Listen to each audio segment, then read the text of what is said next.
Welcome to Get Paid for Your Pad, the definitive show on Airbnb hosting, featuring the best advice on how to maximize profits from your Airbnb listing, as well as real-life experiences from Airbnb hosts all over the world.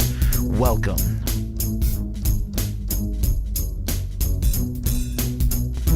Get paid for your pad. Get paid for your pad. Get paid for your pad. Get paid for your pad. Get paid for your pad. Get paid for your pad. Before learning about Aviva IQ, I used to spend so much time managing my guest communications manually. Now, with Aviva IQ's easy-to-use automated service, my workload has reduced by 80%. Did I mention it's free? Automate your Airbnb messages now at www.avivaiq.com. Welcome, another news episode of Get Paid for Your Pad. And today I'm very excited to be hosting this podcast together with the one and only Glenn Carter. Of course, he is the head of marketing of Hostfully. Glenn, what's up, man? Nothing much, Jasper. How you doing? Where are you now? Taipei. Back in Taipei. Cool. The other side of the world. I read this morning that Hurricane Lan is steering away from you, so that's good news for you and your host country. Well, I was actually kind of looking forward to it because, you know, where I'm from in Holland, we don't have any of these exciting things. We don't have tsunamis. We don't have earthquakes. We don't have typhoons. You know, we have none of that stuff. So, you know, we just have like cheese and cows and flatlands and grasslands.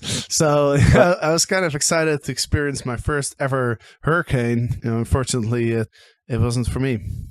Well, I think your definition of exciting is very different from mine then. Yeah, what gets you excited? Definitely not hurricanes and typhoons.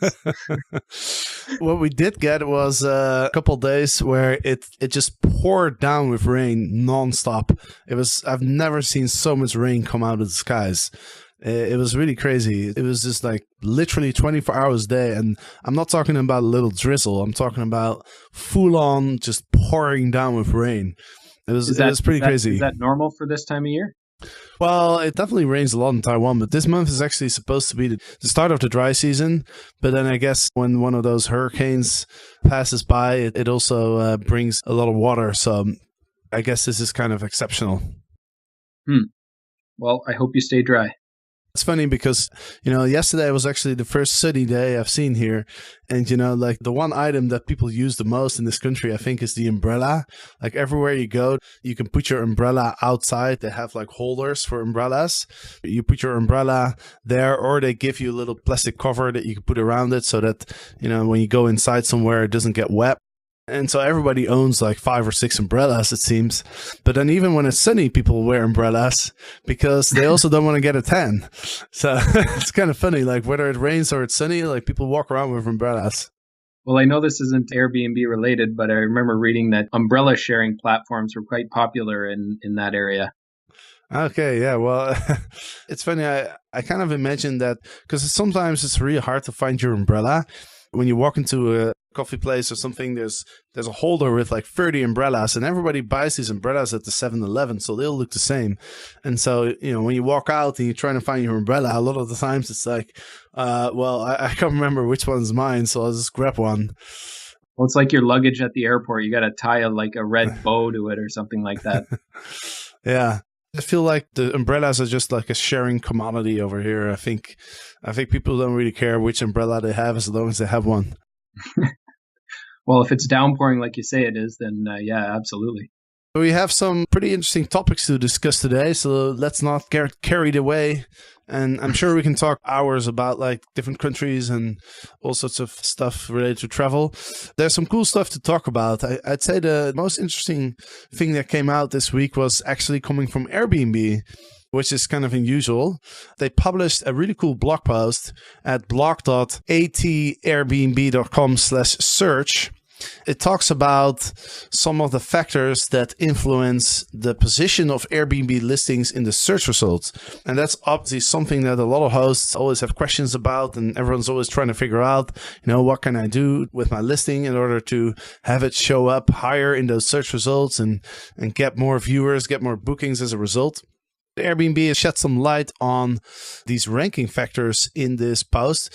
It's a fairly long post. I'd say to summarize it, one thing that I found interesting is that wish listing does help improve search placement. That's something that a lot of people have wondered about for a while. Does it really help to ask all your friends to wish list your Airbnb listing and ask all your guests and stuff?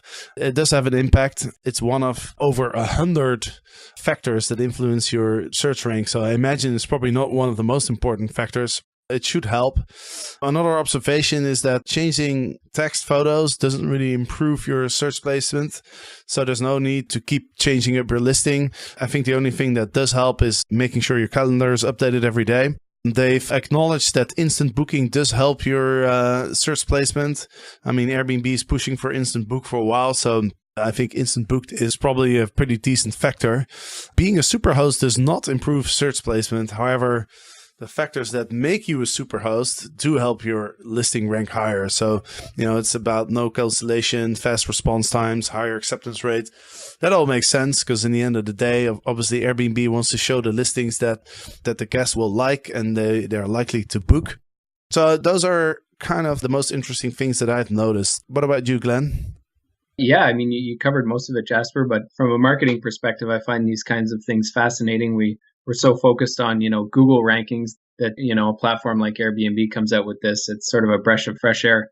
We're sort of seeing this now with Amazon as well. People are very concerned about how they rank on Amazon. So we'll likely see a similar thing on Airbnb. But the most interesting thing for me in this was, it's clear that Airbnb continues to aggressively push for hosts to enable the instant book. And as you mentioned, this is only one of 100 data points that they look at, but it's pretty clear to me that this is probably one of the most critical aspects of your search ranking. Maybe you could liken this to sort of your keywords that you're trying to place in your article for Google to rank you. And this is sort of the secret sauce of the search rankings. But another thing that was really interesting for me that I hadn't heard confirmation of before, but always suspected, was that if you reject bookings, so, Airbnb sees rejected bookings as one of the worst experiences for guests on their platform, so they're going to punish you for it. So they do factor this into the search rankings, and as hosts, we need to consider this. We have to be careful that we're not doing this on a regular basis, and if we do it, then there should be a good reason. Interesting point, actually. They don't directly punish hosts. I guess what they mean by that is they don't penalize you for not accepting a booking. Obviously, from Airbnb's perspective, it creates a negative customer experience, right? So I'm sure they do want to minimize it as much as possible. By the way, I think you're absolutely right about the instant book. I don't know if that's the reason why they published this blog post. I just realized there's a question, how can I improve my listing ranking in the search results? And then the answer is the best way to immediately improve performance in search is to enable instant book. So that's another sign that maybe this whole blog post was meant to just get more people to use instant book. They also mentioned two other things that you can do to quickly boost your ranking. And the first one is kind of interesting. Make a fabulous first impression. Make sure that your first photo is a bright, attractive, high quality, horizontal image of your listing. The more clicks you get from curious travelers, the higher you'll rank in search results over time. An enticing and realistic photo is the best way to show off your space in an instant. That makes a lot of sense. That's really important. Of course, your first picture. And then also price your listing competitively. Travelers are frequently looking for a great value for their trip. And by using tools like smart pricing or setting your own competitive price, you can get the benefit of well-informed pricing recommendations. So this is another thing that Airbnb has been pushing for, like to try and get people to make their places affordable. They want to be the more affordable alternative to hotels. And so that's also one of the reasons that their smart pricing algorithm tends to underprice, tends to recommend lower prices than what I think is optimal in terms of revenue. Those are a few more interesting points in the article. Yeah, it's worth keeping in mind that it's all about user experience. So that's why they're pushing the instant book. That's why they're mentioning about rejected bookings. It's the exact same thing. And I'm going to keep going back to Google because that's my bread and butter. But Google knows if you search a term on Google, click a site, and then immediately go back to Google, they know that you didn't get what you wanted on that website. So they're going to dock that website a certain amount of points in their algorithm. And Airbnb is clearly moving towards this, not at the same scale as Google, but as an Airbnb host, you need to constantly be aware of user experience and is my action going to enhance or hinder that experience? The second part of the blog post is about finding your listing online. And I think it's good that they provide some insights on this topic, because this is a question that I get a lot from the Airbnb host and Get Paid for Your Pet community. Almost every week I get emails from people saying, hey, I've just published my listing and, it's been 2 days and I can't find it. And, I take a look and I'm always able to find it. And I think the main reason that people can find their own listing is that they don't zoom in on the map. So if you were to publish a listing in New York and then you do a search for just New York, there's just too many listings for Airbnb to show. Like not all the 10 or 15 or 20,000, I don't know how many there are in New York, but they can't show all of them. So in order to find your listing, you wanna really zoom in on the map and zoom in on your neighborhood, and then usually you'll be able to find it. But the article mentions one other reason why you might not be able to find your own listing, and that has to do with Instant Book. So if you enable Instant Book and you set the condition that only guests with a positive review can book your place, and then if you're not logged into your Airbnb account, or if you don't have a positive review as a guest, then Airbnb won't show you the listing because of the very condition that you set yourself. That's another reason why some people get confused trying to find a listing. And then the last point is the listings that Airbnb show is also personalized. So it depends on the behavior of the user in the past. It depends maybe on the type of listings that the user has booked in the past. And so just because, the listing doesn't show up when you do a search doesn't mean that it won't show up when other people search for it. So hopefully that brings some clarification. Yeah, and this is a sophisticated algorithm that Airbnb is using. So, just because your listing didn't show up doesn't necessarily mean that it's not on the platform. Exactly. Like 9 out of 10 times, well, maybe I should say 99 out of 100 times, when people email me, they're in panic. They're like, help, like my listing doesn't show up. I can usually find it within like a minute or two. So hosts, if you're anything like me, you have multiple standard messages you send to every guest. I used to copy paste those messages every time I had a new guest. But then I learned about Aviva IQ, and I'm an absolute fan. I copied my repeatable messages into Aviva IQ and told it when I want each message to be delivered. Now, all my guests get personalized check-in messages and personalized check-out messages at the exact time I want them to, automatically. I also use Aviva IQ to send a message to guests when a vacancy exists after their scheduled checkout day and invite them to stay longer. It's amazing how it's turned into free money for me on multiple occasions already. So sign up for free at www.avivaiq.com. You'll be glad you did. Anyway, let's move on to the next topic. This is really interesting. Airbnb is teaming up with a local developer to create a large apartment complex in Florida. Airbnb is teamed up with Newgard Development Group. It's going to be a 324-unit apartment complex specifically designed for home sharing. So tenants that will rent apartments in the building will be allowed to rent out their rooms for up to 180 days, and they will share some of the revenue that they're making from renting out on Airbnb or other platforms with their landlord. So it's really designed as a sort of a win-win situation for both the landlord and the tenant. I think it's a great initiative. It's very hard to rent out an apartment in the condo building because there's always the homeowner association that will prevent it, or there's the, if you're leasing the apartment, and pretty much every single lease agreement has some sort of clause where short-term renting is prohibited. So I think this really opens up the possibility for definitely for people who travel a lot, or even digital nomads like myself.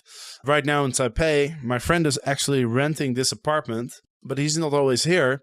And so he has a deal with the landlord that the landlord rents it out on Airbnb when he's not here. And that covers his entire rent so that he doesn't have to pay rent when he's out of town. So I think this is a really cool solution. What are your thoughts, Glenn? Yeah, no, I echo that. This 300 unit building, it's allegedly going to be finished in 2018. Kissimmee, Florida, which is right near Disney. So you're obviously going to have a lot of travelers coming into the area. So a right market for Airbnb hosting. And, it was built with hosts in mind. So they have, things like keyless entry, larger storage units for when you're not at your place. And as you mentioned, tenants will be able to sublet their apartments for half the year. And according to the CNBC article, they're working to build 5 other apartment complexes like this in the next few years. So Airbnb is really trying to push this model. And I think you said it very well. I think this solves a major pain point for Airbnb, which is apartment and condo bylaws. So at this point, aside from outright banning Airbnb, it doesn't really matter what municipalities say about short-term rentals. A condo board can ban short-term rentals, which leaves many condo owners unable to rent out their place on Airbnb even for one night. Building these types of purpose-built buildings will definitely solve this particular issue. If a municipality then comes around and bans short-term rental, I'm not sure where that leaves the owners of these particular units. I'm not familiar with Florida laws, but if this type of building was built in a different major city that had very anti-Airbnb regulations, then it wouldn't necessarily bode well. And who knows what the future politicians are going to put in terms of regulations associated with short-term rentals. So it is a bit risky in that respect, but I think that's a very noble endeavor. I think it's going to go over very well with home sharers, investors, all that kind of stuff. I think this was a good idea by Airbnb. Yeah, I imagine they may have done some research. They may have spoken to some of the local politicians, what they think about it. I mean, if they would put down one of these towers in Miami, I don't think it will work because Miami has very strict regulations, right, on Airbnb hosting.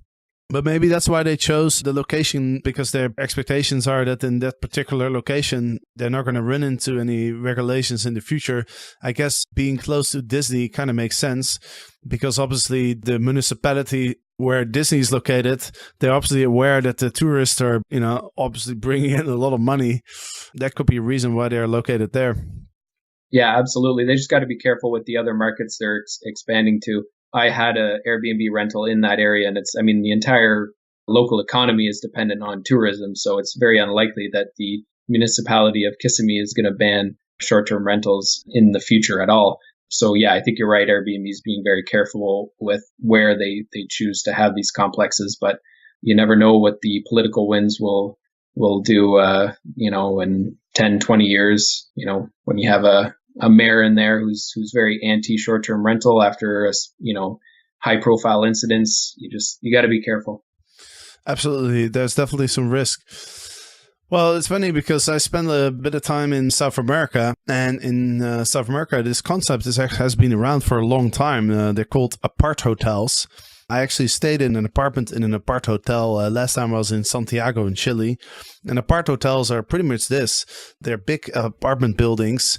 There's a person downstairs who checks in guests, and all the apartments are owned by individual owners. They can do all the management, but the owners, they can rent out the units, but it's just very convenient. So it's kind of like a similar thing. But what I like about this as well is that Airbnb can really help with the design of the building to suit the needs of travelers. And so I think that that's going to be something that's going to give this building a bit of an edge over maybe some other buildings.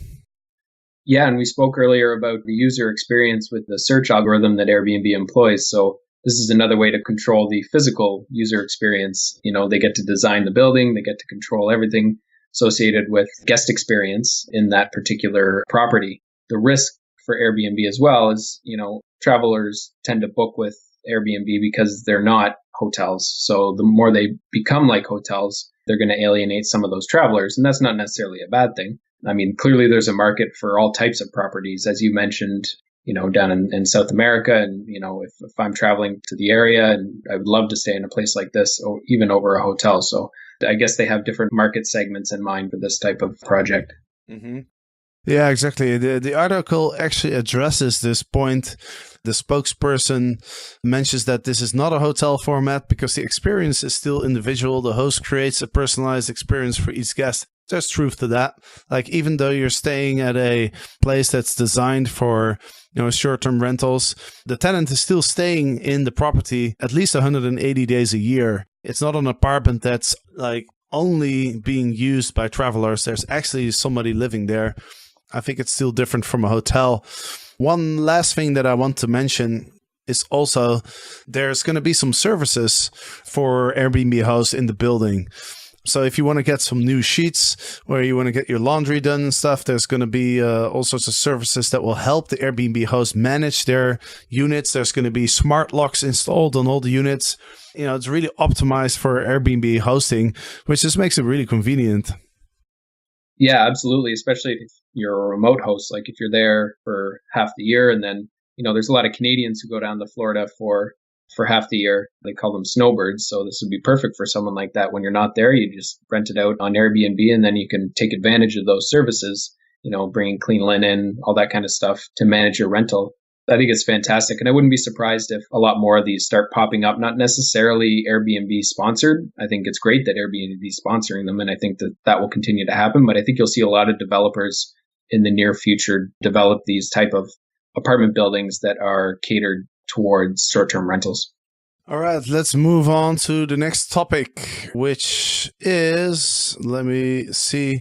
Okay, so there's another article that came out that talks about, this is about Airbnb Select, right? Airbnb Select is the luxury brand that Airbnb is looking to launch. I'm not sure yet when, but some hosts have already been selected to participate in the pilot program. It's a program where Airbnb is going to help make improvements to your home to make it more luxury. And now there's talk about Airbnb even providing loans for people to invest in their homes to make it part of the Airbnb Select brand. This was a very interesting development. It was been a pretty busy week with announcements, with everything going on. But this isn't just for loans either. For the Airbnb Select program, it's going to range from advice on cosmetic improvements to the homes, shooting better photographs, as well as loans, which then can be repaid through the revenue you make through your property. So they'll loan it to you and then you repay them through the bookings. I'm sure there'll be a pre-established percentage. And again, this is, the theme throughout this entire discussion is standardization. So trying to standardize practices.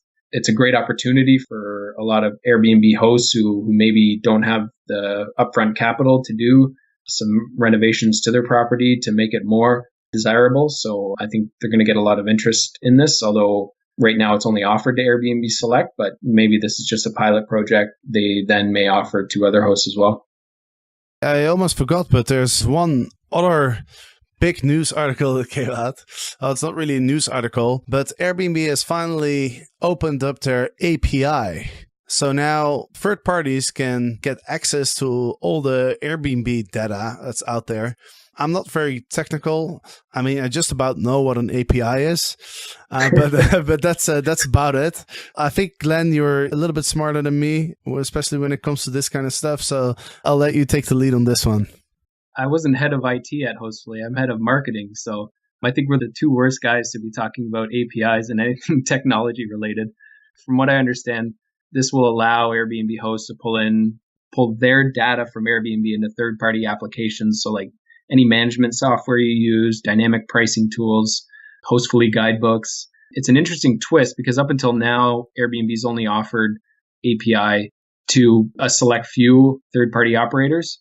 What a lot of developers have done is what they've been doing to get their data from Airbnb is they've just been scraping the site, which means they have bots that crawl the website. But this is now a more formal and official and allowed integration into Airbnb's backend. So you're going to see a lot of middle Airbnb companies who can now plug directly into Airbnb's data. So I think this is a really, really interesting development. And it sort of underscores how Airbnb is really looking for ways to open up its platform, particularly as they aim for greater growth. And I think this announcement, comes amid a bunch of other partnership news. This was sort of the biggest, but I mean, last week we had the WeWork partnership, which I believe you discussed last week.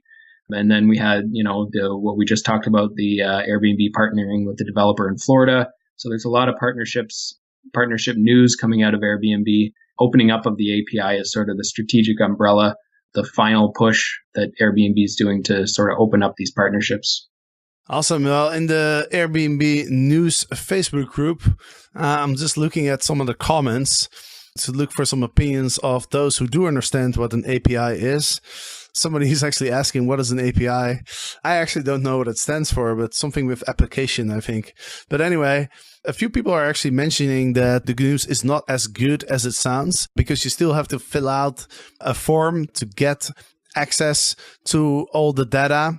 It's still restricted, according to some people. So Airbnb seems to be still super cautious of the data that they're providing. I guess the only way to find out is to fill out the application form and see if you can get access, see how many people are going to get access to it, to see how strict they're going to be with actually opening up the API to people. So I think this story will be continued.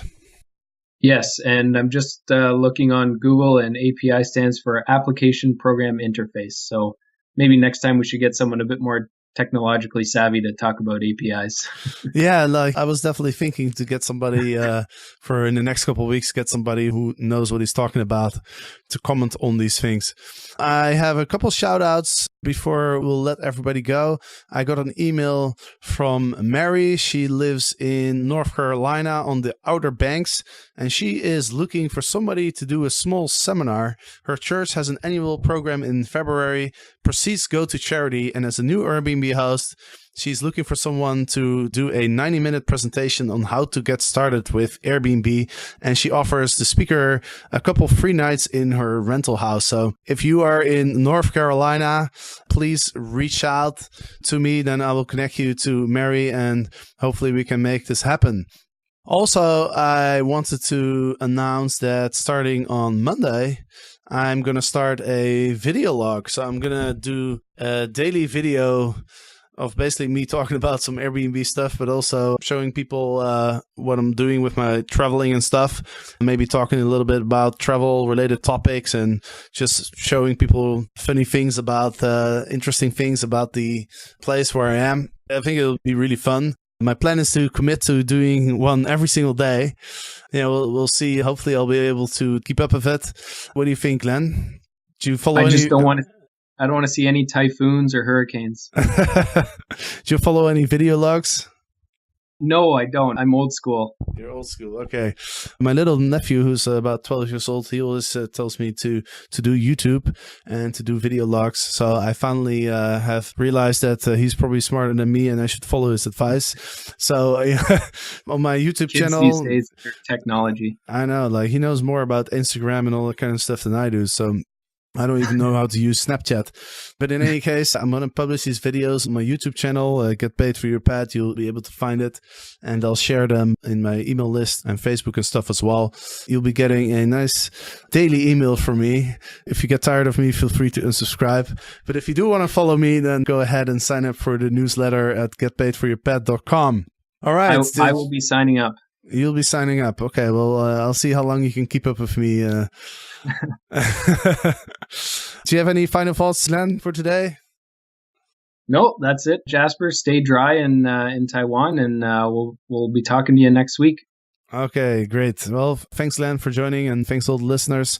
Hope you enjoyed the episode, and we'll see you on Monday with another episode, and of course, hope to see you on my YouTube channel as well with the daily vlogs. So take care and goodbye.